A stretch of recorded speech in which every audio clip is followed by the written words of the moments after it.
আমার চোখের সামনে দেখলাম খোবায়েবের পায়ে শিকল লাগাইছে, হাতের ভিতরে শিকল লাগাইল, শিকল লাগাইয়া মনে হইতে আছে গরুর মতো মায়ের শুরু করছে।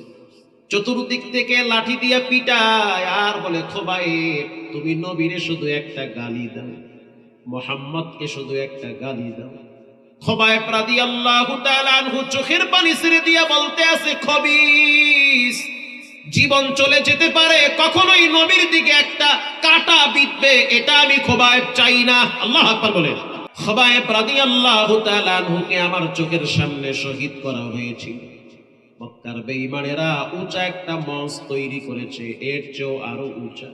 হাজার হাজার মানুষ দাঁড়ায় দাঁড়ায় তামসা দেখতেছে খোবায়েবকে কেমনে মারা হয়। খোবায়েব রাদিয়াল্লাহু তাআলা আনহু বলতে আছে, ও বেঈমানেরা, আমাকে 2 রাকাত নামাজ পড়ার সুযোগ দাও, নামাজের জন্য আমি একটু সময় চাইতেছি। খোবায়েব রাদিয়াল্লাহু তাআলা আনহু 2 রাকাত নামাজের জন্য সময় নিল।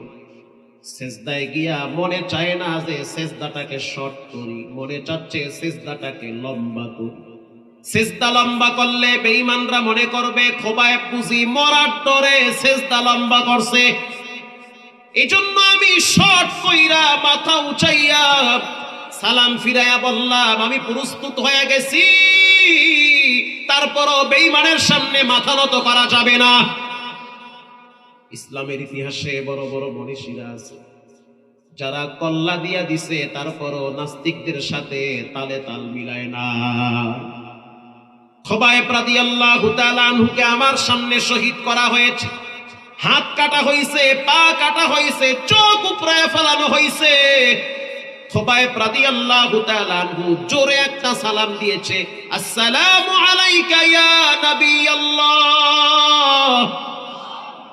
খোবায়েবের সালামটা রব্বুল আলামিন মুহূর্তের ভিতরে মক্কা থেকে মদিনায় রাসূলের রওজার পাশে যেই জায়গাটা আছে, এই জায়গায় রাসূল বসা ছিল, ওখানে নবীজির কান পর্যন্ত আল্লাহ খোবায়েবের সালামের আওয়াজ পৌঁছায়া দিছে। আল্লাহর নবী চোখের পানি ছেড়ে কান্দে আর বলে, ওয়া আলাইকুমুস সালাম ইয়া খোবায়েব। ও সাহাবীরা, খোবায়েবকে শহীদ করা হচ্ছে। আল্লাহু আকবার বলেন। সাঈদ ইবনে আমির আল জুমাহি বলতে আছে, আমার চোখের সামনে খোবায়েবকে মারা হয়েছে, খোবায়েবের রক্ত ছিটকে এসে আমার শরীরে লাগছে, আমার বড় কষ্ট লাগছে, মায়া লাগছে। মাঝে মাঝে আমি ভয় পাই, না জানি কিয়ামতের ময়দানে রব্বুল আলামিন আমাকে বলে, সাঈদ তোমার সামনে খোবায়েবকে মারলো, তুমি কেন প্রতিবাদ করো? এই ভয়ের কারণে আমি মাঝে মাঝে বেহুশ হয়ে যাই।